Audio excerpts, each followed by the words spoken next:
이사야 50장 4절의 말씀,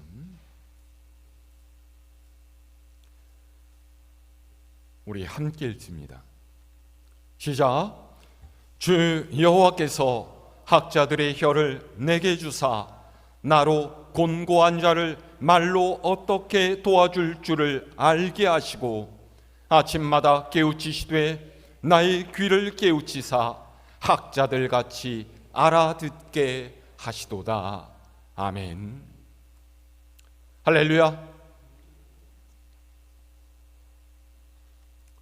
오늘은 시 한 편을 읽어드리면서 설교를 시작하려고 하는데요, 고 이혜인 수녀님이 쓰신 말을 위한 기도라는 시입니다. 말을 위한 기도, 이혜인. 내가 이 세상에 태어나 수없이 뿌려놓은 말의 씨들이 어디서 어떻게 열매를 맺었을까 조용히 헤아려 볼 때가 있습니다. 무심코 뿌린 말의 씨라도 그 어디선가 뿌리를 내렸을지 모른다고 생각하면 왠지 두렵습니다. 더러는 허공으로 사라지고 더러는 다른 이의 가슴 속에서 좋은 열매를 맺고 또는 언짢은 열매를 맺기도 했을 내 언어의 나무. 참으로 아름다운 언어의 집을 짓기 위해 언제나 기도하는 마음으로, 돌을 닦는 마음으로 말을 하게 하소서. 언제나 진실하고 언제나 때에 맞고 언제나 책임 있는 말을 갈고 닦게 하소서.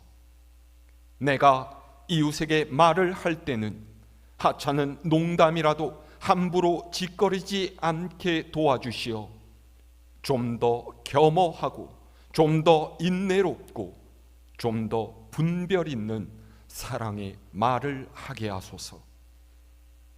하나의 말을 잘 탄생시키기 위해 먼저 잘 침묵하는 지혜를 깨우치게 하소서. 해프지 않으면서 풍부하고 경박하지 않으면서 유쾌하고 과장하지 않으면서 품이 있는 한마디의 말을 위해 때로는 진통 겪는 어둠의 순간을 이겨내게 하소서.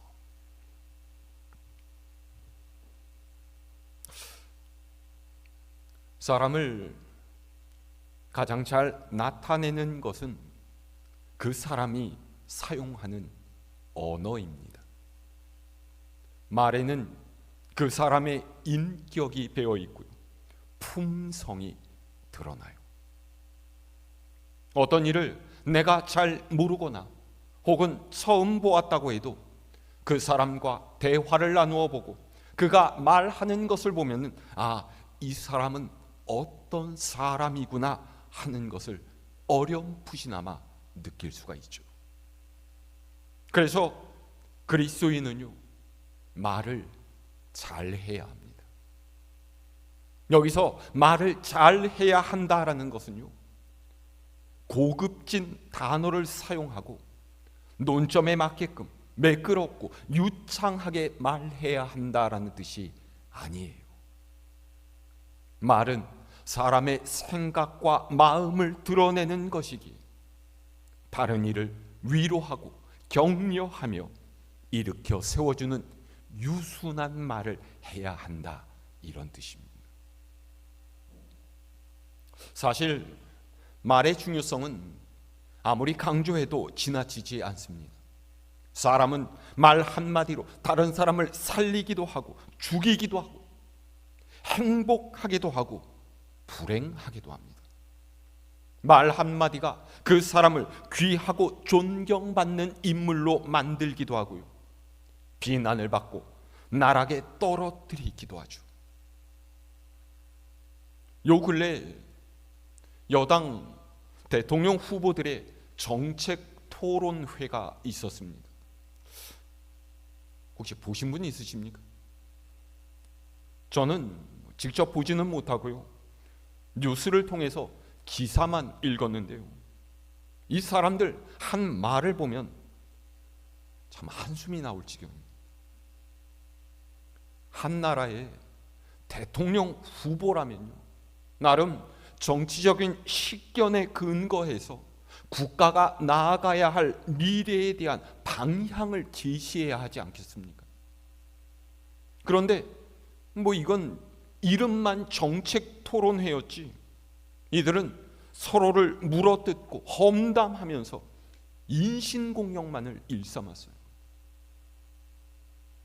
이런 사람들이 대통령을 하겠노라고 나왔다는 것이 참 부끄러울 정도였습니다. 여러분, 말할 때 주의해야 하는 것은요, 비단 이 사람들 같은 정치인들뿐만이 아닙니다. 하나님을 섬기고 예수 그리스도를 구주로 고백한 우리 그리스도인도 마찬가지예요. 신앙인은 신앙인다운 말을 해야 합니다. 교회에서 다툼이 일어나고요, 감정이 상하고요, 상처를 입게 되는 안타까운 일들이 일어나는 것은 대부분 다 말 때문이에요.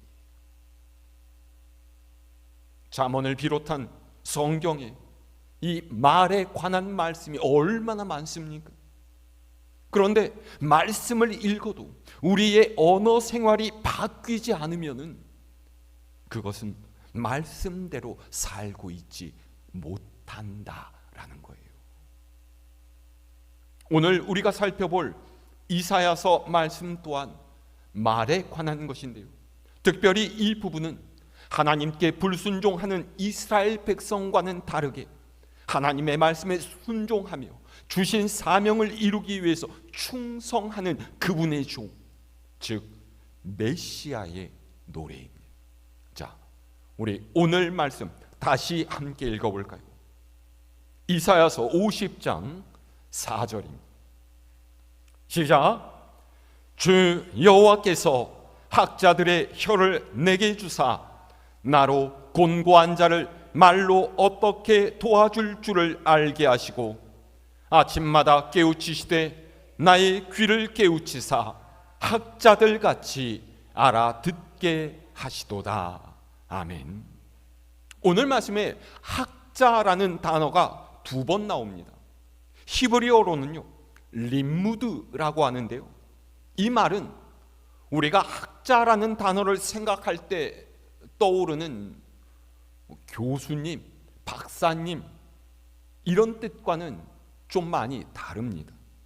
림무드는요, 훈련하다라는 뜻의 라마드에서 파생된 말로 가르침을 받은 사람, 배우고 익혀서 숙련된 사람, 그런 뜻이에요. 그래서 4절 상반절에 학자의 혀란 말로 가르치는 사람의 혀가 아닌 배우는 사람의 혀, 즉 학생의 혀라는 의미죠. 표현이 좀 독특하지 않습니까? 학자들처럼 말하게 해달라 이런 것도 아니고요, 학자들의 혀를 달라라고 있어요. 이런 표현을 쓴 것은 예전에는 학문을 배울 때에 주로 말로 크게 소리내어 외우는 시기로 공부를 했기 때문이죠. TV 사극 드라마 보다 보면은 서당에서 공부하는 장면 가끔 나오지 않습니까? 어떻게 해요? 훈장님이 맨 앞에서 먼저 한 줄을 선창합니다. 하늘 천 따지. 그러면 어떻게 해요? 앞에 있는 애들이 똑같이 따라하죠. 하늘 천 따지. 그리고는요, 훈장님이 그 말을 설명해 줘요. 이거는 하늘이 천이라는 글자고 땅이 지라는 글자야. 자, 그리고 어떻게 해요? 또 한 번 해요. 자, 다시 하늘 천 따지. 그럼 애들이 또 하늘 천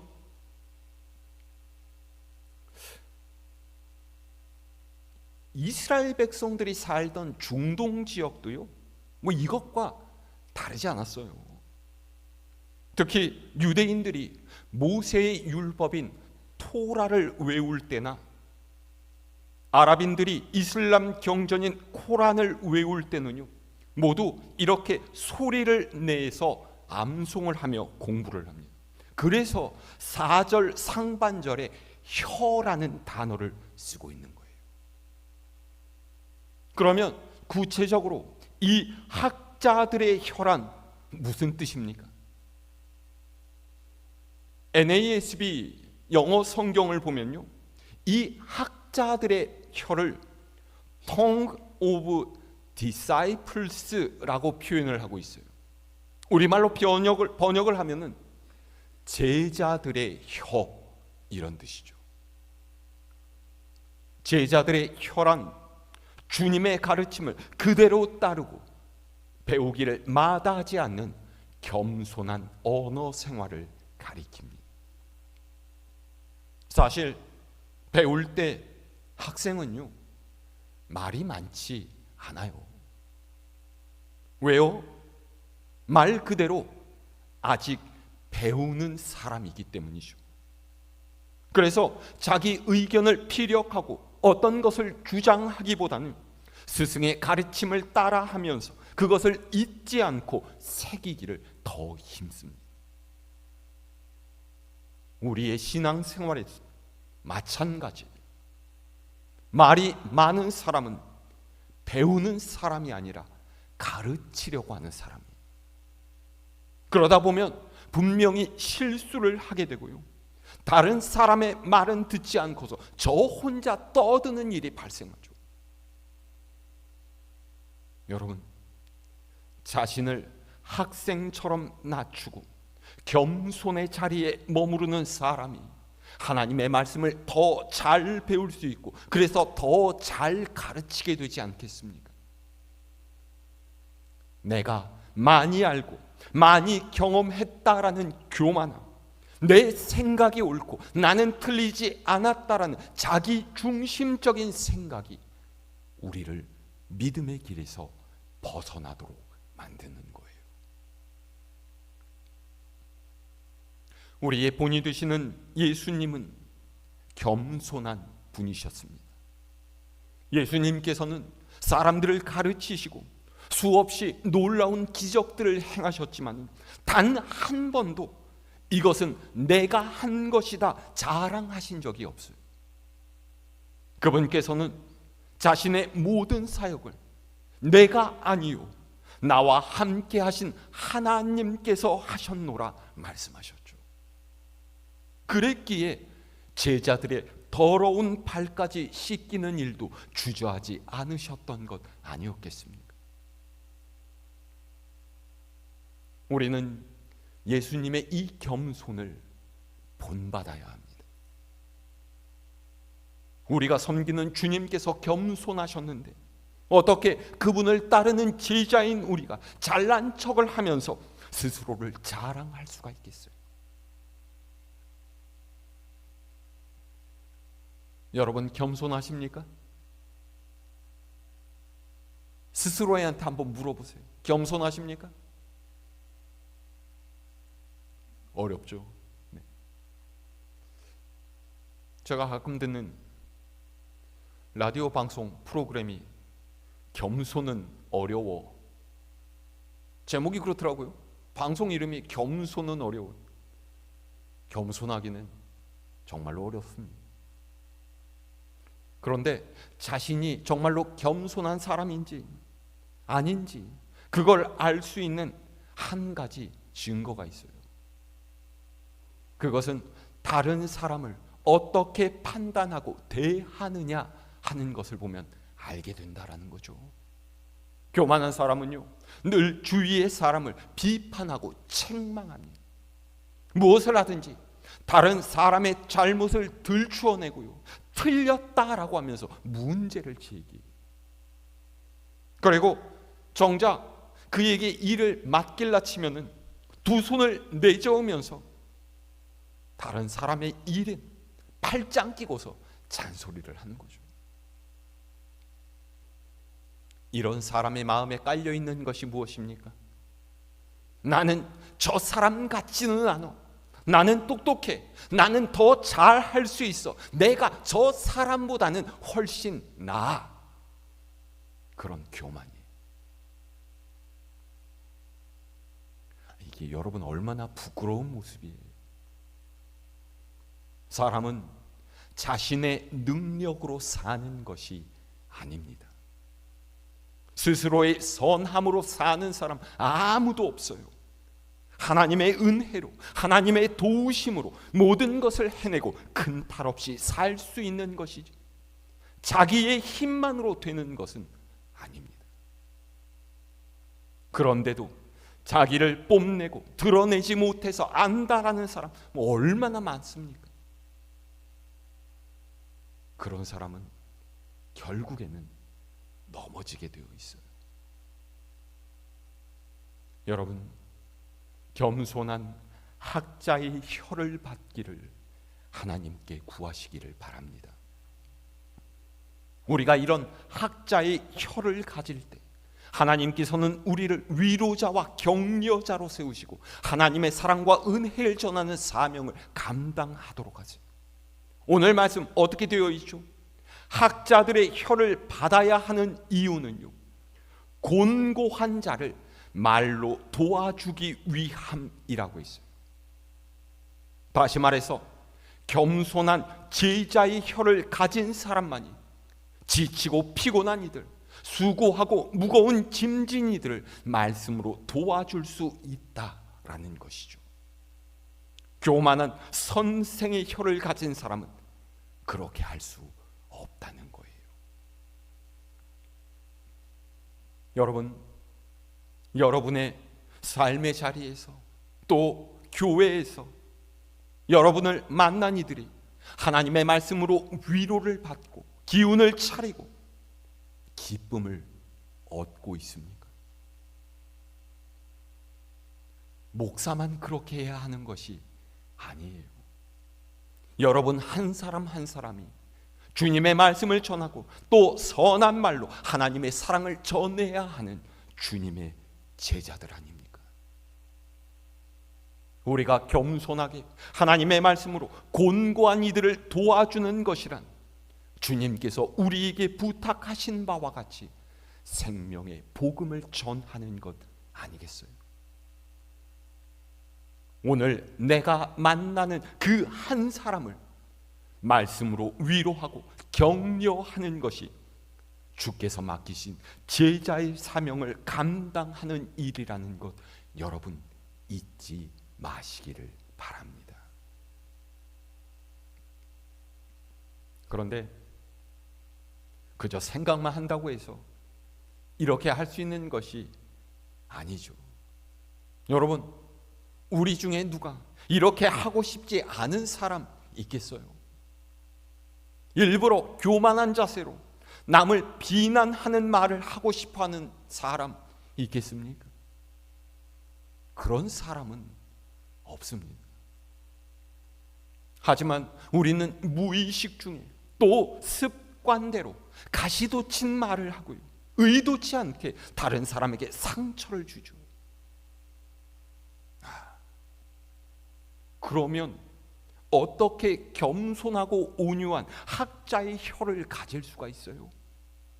오늘 말씀 하반절, 아침마다 나의 귀를 깨우치셔서 학자들 같이 알아듣게 하신다 라고 했습니다. 무슨 말이죠? 학자들의 혀를 가진 사람은요, 그에 걸맞는 귀를 가지고 있다라는 거예요. 여기서 아침마다 귀를 깨우친다라는 것은요, 날마다 하나님의 말씀을 듣고 배운다라는 거죠. 사람 듣는 대로 말하게 되어 있습니다. 아이들은 자라면서 부모의 말투와 표현을 따라하죠. 거친 말이 오가고 욕이 난무하는 환경에서 자란 사람은요, 자신도 모르게 그렇게 말하는 습관이 들어요. 그래서 믿음의 사람은 무엇보다 하나님의 말씀을 들어야 합니다. 날마다 말씀 앞에서 스스로를 돌아보고 말씀대로 살기를 다짐해 가야 돼요. 그렇지 않으면 우리는 너무나 쉽게 세상에 끌려가고 세상의 논리에 붙잡히게 되어 있기 때문이죠. 그러면 어떻게 됩니까? 혀를 잘못 사용하게 되고요, 분란과 다툼을 일으키는 사람이 돼요. 여러분 생각해 보세요. 교회에 왔는데 기뻐야 하지 않습니까? 한 주일 동안, 한 주간 동안 세상에서 이리 치이고 저리 치이고 힘든 마음으로 교회에 와서 좀 위로를 받고 평안을 찾고 싶은데 만나는 사람마다 나의 안 좋은 점을 지적하고 나무라고 책망하면요, 어떤 사람이 교회에 오고 싶어 하겠어요? 하나님의 말씀은 들리지 않고 세상의 소리만 가득한 교회가 어떻게 하나님의 영광을 드러낼 수가 있겠습니까? 오늘 말씀이 우리에게 주는 교훈 아주 단순합니다. 겸손하게 다른 이를 대하면서 사랑과 온유의 말을 하라는 거예요. 그러기 위해서 늘 하나님의 말씀을 듣고 그 말씀 앞에 자신을 세워 돌아보라는 것이죠. 그것이 그리스도인으로서 하나님의 영광을 드러내고 주께서 맡기신 사명을 감당하는 길입니다. 올해 우리 교회의 표 살리는 교회, 살아나는 교회입니다. 생명을 살리는 말을 하는 여러분이 되시기를 바랍니다. 그것이 우리 교회가 영적으로 살아나고 하나님의 뜻대로 굳게 세워지는 길이기도 해요. 잠언 말씀이에요. 온순한 혀는 생명나무이지만 패역한 혀는 마음을 상하게 한다라고 했어요. 세상의 말이 아닌 하나님의 말씀을 우리 영의 양식으로 삼고 말씀대로 행하며 하나님의 나라를 일구어가는 여러분 모두가 될 수 있기를 우리 주님의 이름으로 축원합니다.